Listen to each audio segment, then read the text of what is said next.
Let's start with Harris topping Trump in favorability ratings and also in the latest polls in many key states. We've also gotten some initial battleground state polling that's encouraging for Democrats. A tie in Pennsylvania. Trump up by just a single point in Wisconsin. That's better than Joe Biden was doing in both of those states. He was trailing in the 538 polling average right before he left the race. And it has been quite a honeymoon for Vice President Harris. Just in the space of a week. So a week ago, 35% of the country saw her favorably. Now it is up to 43. That includes a big jump among independents. She is now the very rare politician viewed more favorably than unfavorably, at least for the moment. On the other side, we've seen kind of the opposite happen for Donald Trump. Coming out of his convention and that assassination attempt, we talked last week, he had got to a 4-year high in favorability of 40%. Now it's down to the mid-30s, back where it's been for a long time. And J.D. Vance, this has not been a good debut week for him. The number of people who view him unfavorably jumped by 8 points in the space of a week. Look at that gap, 15 points underwater overall, Robin. J.D. Vance and Ron DeSantis are cut from the same cloth. It's the Sugar Man cloth. And it's so funny that is like supposed to be the future of the Republican Party, which is like a technocratic approach to Donald Trump's policy agenda, which is basically just like post hoc pieced together after Donald Trump says something, not realizing that like Donald Trump carries his base in a cult-like fashion, and it's not actually the sound policy making that is the reason why people like him. And it's a complete misread from the Republican Party. This is something that I've mentioned a bunch of times. Republicans don't realize that their agenda is just genuinely reprehensible and that people don't like it if you're just like a nerdy guy who is like being nerdy about your racism or being nerdy about your sexism. Like racism and sexism obviously plays well to the base, right? But you can't go beyond. You can't just like deliver detailed analysis in the form of scientific racism to try to justify your belief system. And I think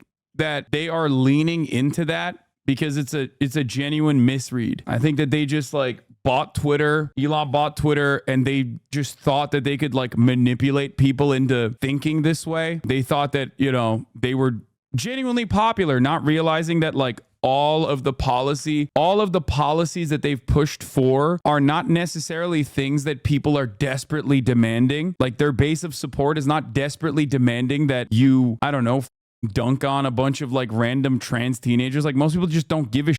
You know what I mean? That's not a real thing that people are like desperate for, you know? Like even in the Republican Party, no one is like, oh yeah, I can't wait for penis inspection day in schools, dog. Like I love that shit. That's weird. That's just gross. Why the do you care about this so much? And I think that they're just going to keep doing that, even though that exact mentality led to a awful, disastrous 2022 midterm outcome. And honestly, like, the fact that the Republicans, or the fact that the Trump campaign, thinking that they were going to still run against Joe Biden, went with like an easy base pick with J.D. Vance, even though it was like just an awful choice overall, is a clear-cut indication that they are too far gone and too lost in the sauce to change course, change trajectory, change their messaging. I've said this before. I've said this time and time again. I said this in 2022. I said this on multiple different occasions that Republicans personally forgot how to run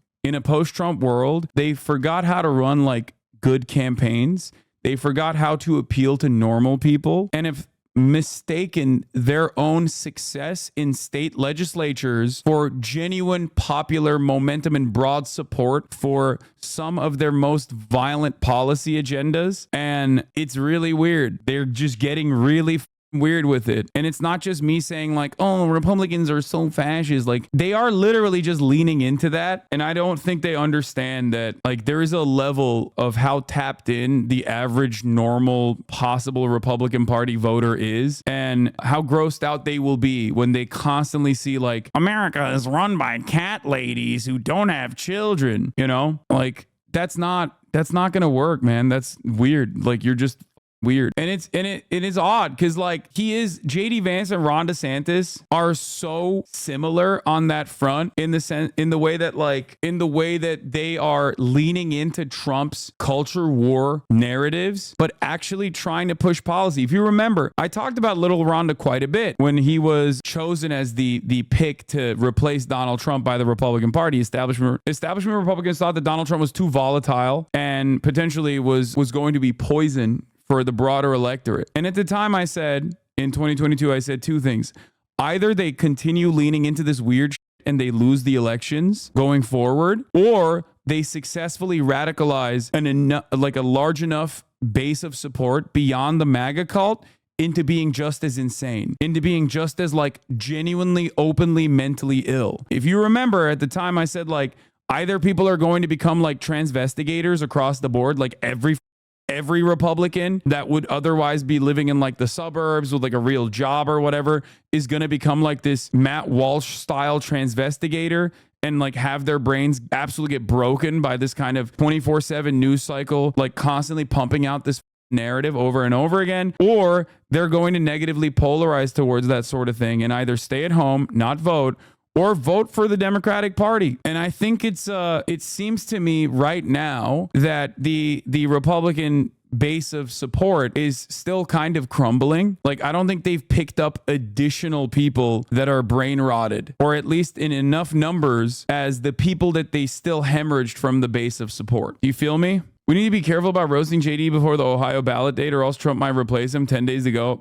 Dude, that would be chaos. Are you kidding me? If Trump swapped out JD Vance right now, that would look so disordered. I think he's locked in. He has to be. It's kind of breaking my brain to watch Democrat strategies shift from when they go low, we go high, to Republicans are a bunch of weird pedophiles in the span of like 3 weeks. Yeah, I mean, it's great. It's awesome. It's smart. It's good. Ryan's brain is breaking because like it's good instincts, and Democrats usually never do that. I said this since day one. I've been a fucking big time advocate for this since day one. This is literally what they should be saying since 2022. Okay, they should have been running this before 2022, but it's correct. Yeah, I mean, look, I said going for the weird vote. Americans with children should face the consequences of the reality. This rhetoric is correct and will win over lots of people. Republicans have objectively become a weirdo party. They're super focused on random groups of people that aren't doing harm to anyone. They're too sweaty about it, too moralizing, too online. It cost them big wins in 2022. And I stand by that. About the vibe shift, I watched and read about 24 focus groups in the last 10 days, and overwhelmingly everyone knows Trump. And either you love him without reservation or feel ick about him. No in between. Almost all swing voters are open to her now, and everyone wants to see what Kamala can do. They all give her a clean slate / break from Biden.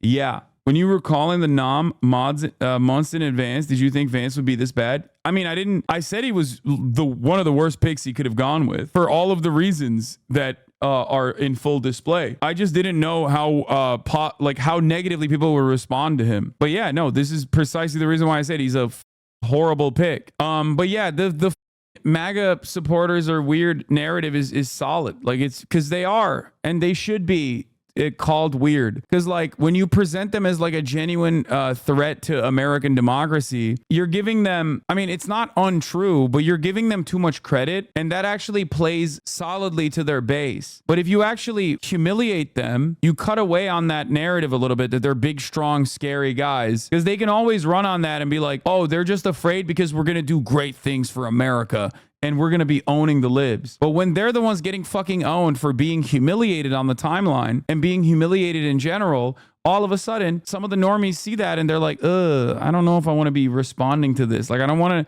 to be associated with this shit, which is something that I've done for years and years. I mean, this is a big principle. This is why I do Hogwatch. You feel me? You know, I love that these guys are letting their freak flags fly on the timeline and being associated with this image that they're insane, because they objectively are. Look at that. Like, 4G Auto Blow is legitimately like a gross, weird person. Like, the Republican Party used to uphold this image of like elitism and all this and now they got dudes with face tats. So you feel that this is a bit reminiscent of how liberals behave towards conservatives in 2016 that it might backfire? No. In 2016, liberals behaved towards conservatives as not as though they were like weird and gross freaks, but instead that they were like I mean, they were right, by the way. Liberals consistently talked about how Trump would be awful, and they talked about Trump quite a bit to a degree that gave him a lot of play, but Donald Trump didn't have any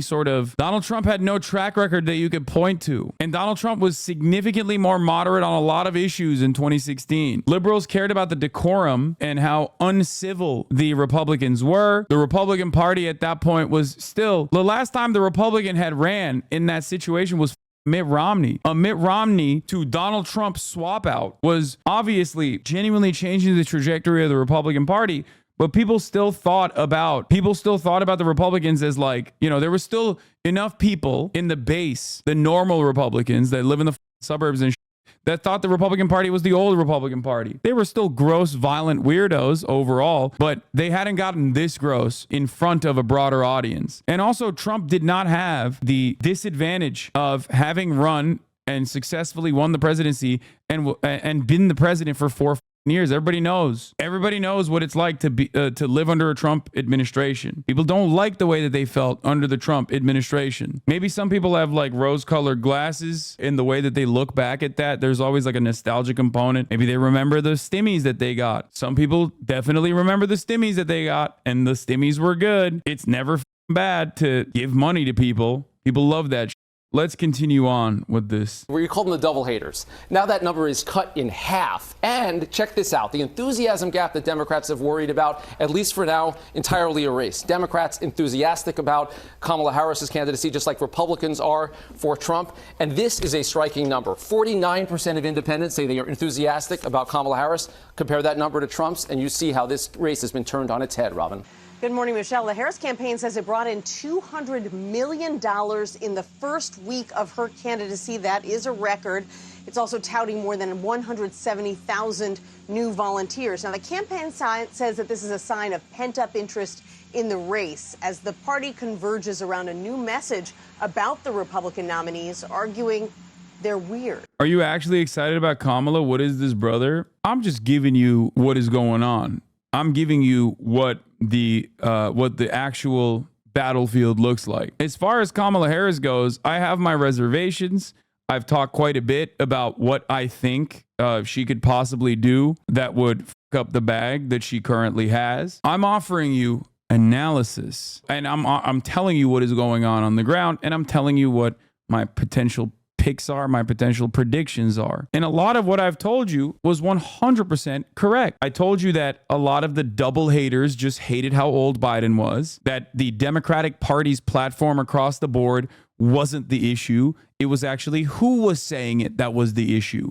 And I showed you at the time the poll numbers for down ballot Democrat senators outperforming Joe Biden by 10 points in some of these key states. I told you this over and over again. Just like I told you for years that Biden is too old, he would be a one-term president, and that was ridiculous to drop the incumbents advantage and many of the other complications that come with having a really old president. And yet, since 2019, I've been saying this and nobody wanted to listen to me. I'm glad that the Democratic Party got together and got their shit in order and actually did something smart for once, did something competent for once. But in terms of my own personal opinion on Kamala Harris, like I said, I need to see more. Obviously, she is still very much responsible for a lot of the actions of the current administration from where I'm standing, especially in terms of like what's going on in Gaza. And I need to see a change in not only messaging, but like actual action on that front. I am a firm believer that Americans don't necessarily give a shit about foreign policy. And I think Trump recognizes that, or rather, Americans not only don't give a shit about foreign policy,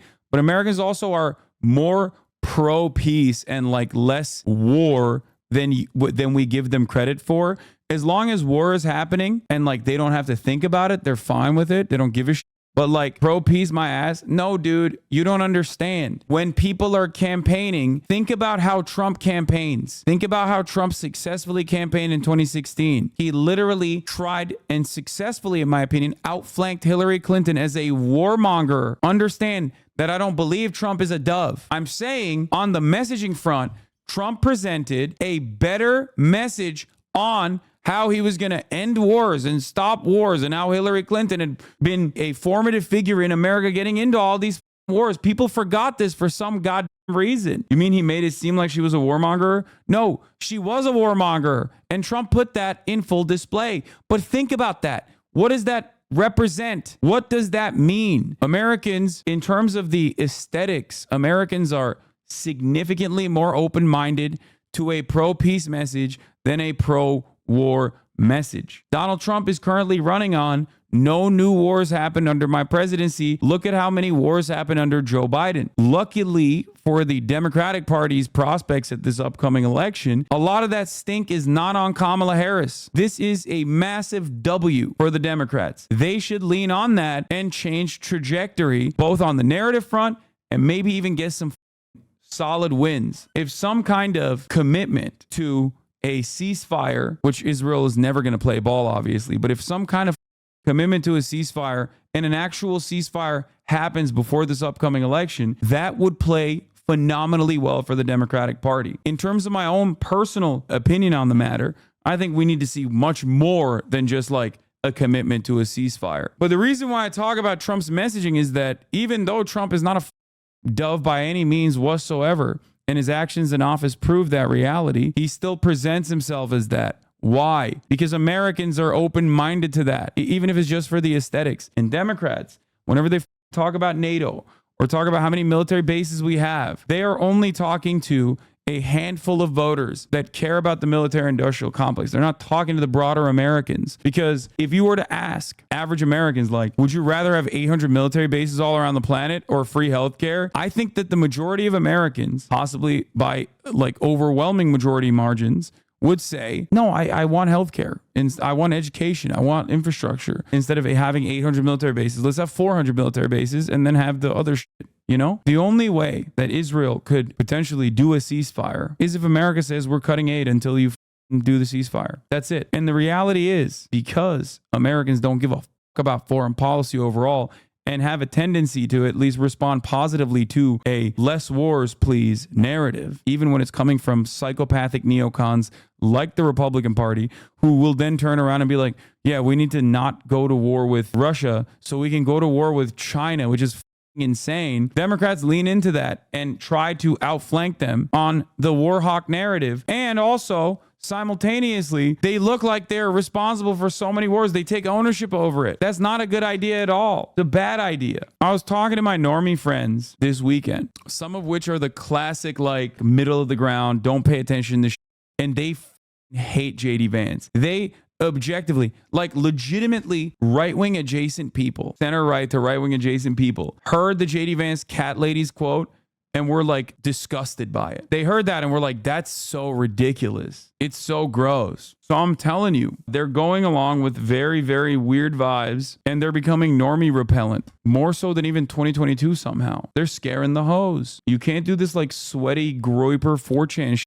Because in broad daylight in public, things are very different. When you're on the main stage, things are very different. In a new ABC News Ipsos poll, her favorability rating rose to 43%, up from 35% just a week ago. Among independents, it shot up 16 points, as her opponent, Donald Trump, saw his drop by 8. She has no clue. She's evil.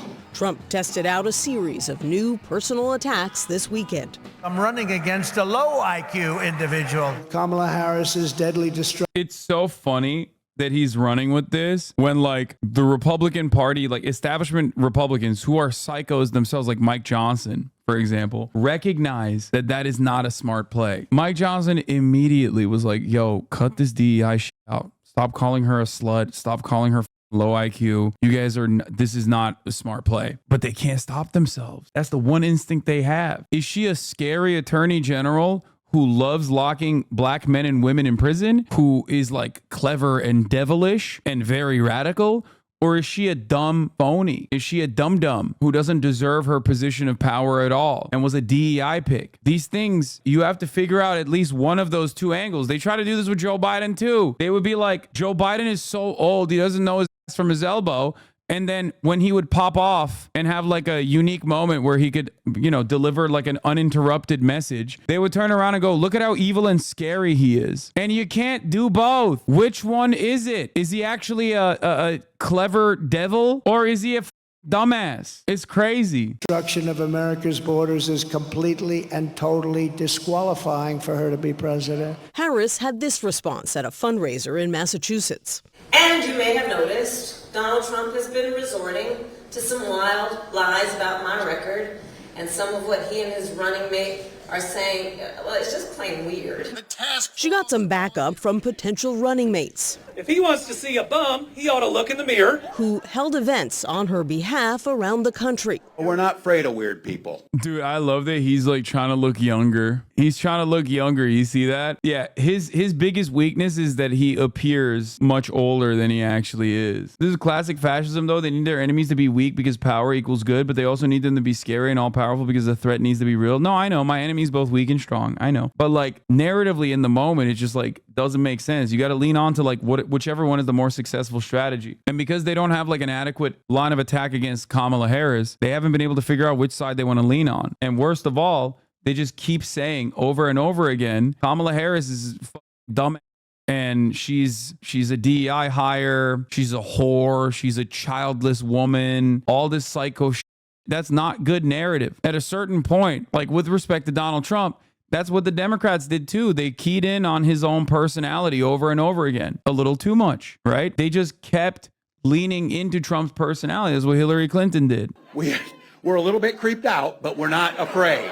Democrats are now embracing some weird messaging when it comes to the Trump campaign, and we mean that literally. As Politico puts it, allies of Kamala Harris are shifting their characterization of the Republican presidential ticket from being a threat to democracy to just plain weird.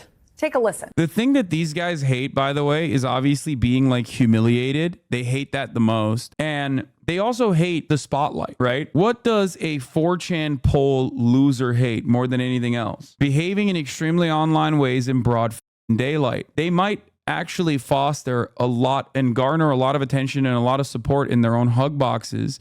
And they might lead them to thinking that they have a lot of momentum. But it's just like that story of the dude who called on 4chan for the assassination of the cop in Florida. It's just like David DePipe. It's just like a litany of these archetypes that are just constantly permanently online, zero sunlight, neck bearded, living in the mother's basement, and constantly chirping, and have like a bunch of different like Groyper accounts, you know, Himmler's tit 1488 and the like. And while they get 60,000 likes on Twitter, even the average Republican, when they see that guy, go, ew, you're gross. And oddly enough, the Republicans like have leaned into that guy, thinking that that guy is the median voter. But now when you're running a general election, you can put the spotlight on guys like that and be like, this is your guy. This is the guy you're trying to appeal to. That's weird, man. That's a weird thing. That's a weird way to present yourself. You feel me? Yeah, this is 4chan user accused of threatening to kill Florida sheriff gets arrested at mom's house. No, this is the one. This is the exact one I'm thinking of. This is what you look like. You might be able to present yourself as a Chad against the Democratic Party or whoever your opponents are, your socialist opponents are, as like soy face. But when the spotlight is shined on you, you look like this. And then all of the other dudes in the same circles that you're in will turn around and be like, oh, that's not us. That's just some gay guy. I bet he's a secret Democrat, actually. You know what I mean? Okay. For the incident that you're aware of what's going on? Yeah, I think I saw you there. What you talked about, yeah. Yeah, right. Okay? Okay. So we're going to go back to headquarters. We'll do everything. Like, look at this, bro. This is it. This is like peak online moderator, dude. This is how they operate. That's why it's like embarrassing to like key in on this as like your base of support. Kamala's Project Special K makes Project 2025 look like daycare. She will force women to get abortions, send military to kidnap poor Hondurans and make them live in your homes. She will start 800 new wars. God help us. Like, I think he's trying to make a joke about, you know, what Democrats say about Project 2025 there. I suspect he's trying to make a joke there, but it just like it just reads as like weird. Look at this person at a Nazi rally in the UK I mean, this is, behold the master race.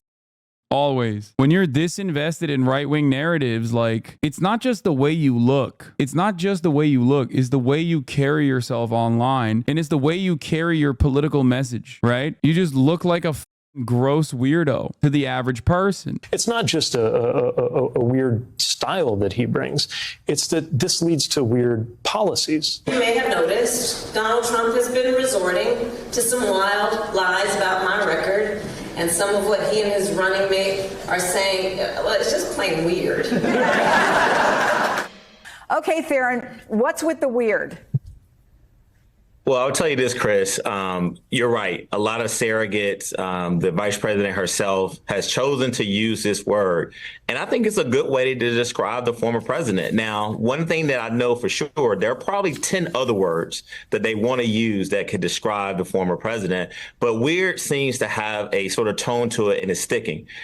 Many Democrats believe that there are unorthodox things about Donald Trump before he even ran for president. But we remember. Dude, can you imagine how fucking stupid the Democratic Party's strategy prior to this was, which was, we need a strong Republican Party. Why can't we have a strong Republican Party? As though there is any such reality where there was a strong Republican Party, or that it would be a good thing to have a strong Republican Party. Like, think about how stupid they were for so long. Like, it just, oh my God, I cannot.